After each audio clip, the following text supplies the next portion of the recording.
تخيل أن يمكنك صنع فيديوهات صورة الذكاء الاصطناعي بالمجان، يعني بدون كل دعوة، بدون أي شيء، وبطريقة مجانية ولا محدودة. يعني تقدر تصور فيديوهات بلا حدود.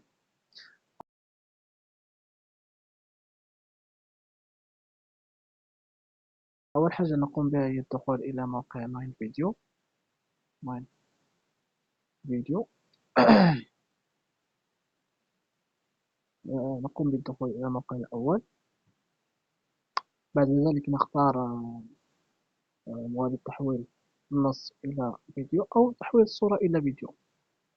على سبيل إذا كانت لديكم صورة تريدون تحويلها إلى فيديو تضغطون على الخيار الثاني، أو إذا كان لديكم صورة تريدون تحويل إلى فيديو تضغطون على الموقع الأول، على الخيار الأول.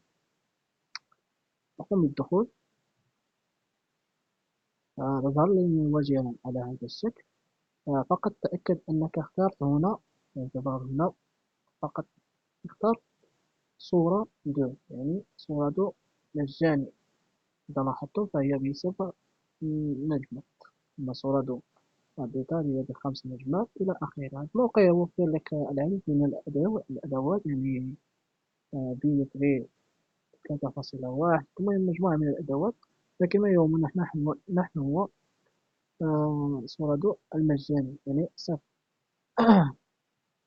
نقوم بإدخال البرومبت هنا. يعني ما يميز سورادو هي أنك يمكنك تقديم فقط برومبت صغير، بمعنى بدون التعمق في البرومبت، وهو يقوم بتوليد الفيديو بجودة عالية حتى ولو كان البرومبت يعني برومبت عادي.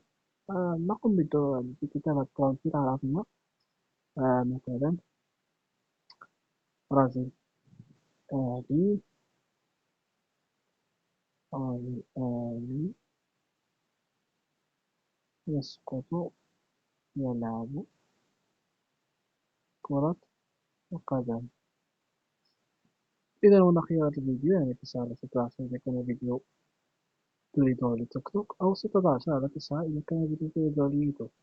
هنا نختار عدد الثواني. إذا عدد الثواني هي 15، يعني يوفر لك فيديو مدته 15 ثانية، وهذا أمر جيد جدا. بعد ذلك نضغط على جنريت.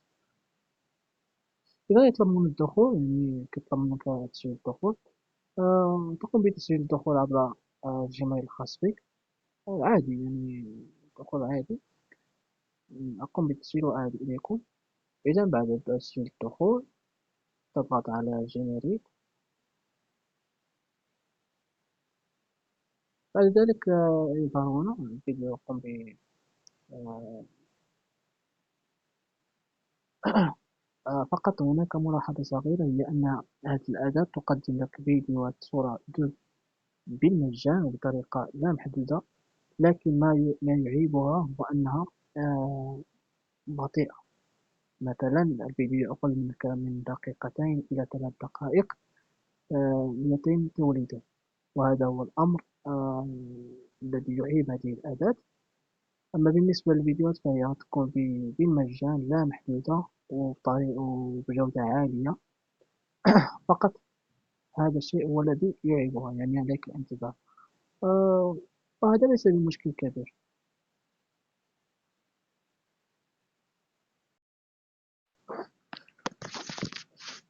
إذا هذا هو الفيديو بعد الانتهاء من توليده. سنشاهده معكم.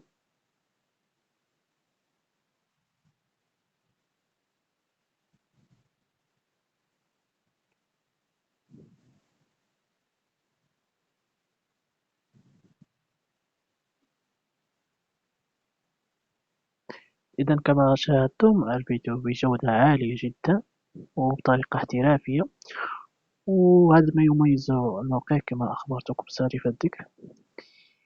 إذا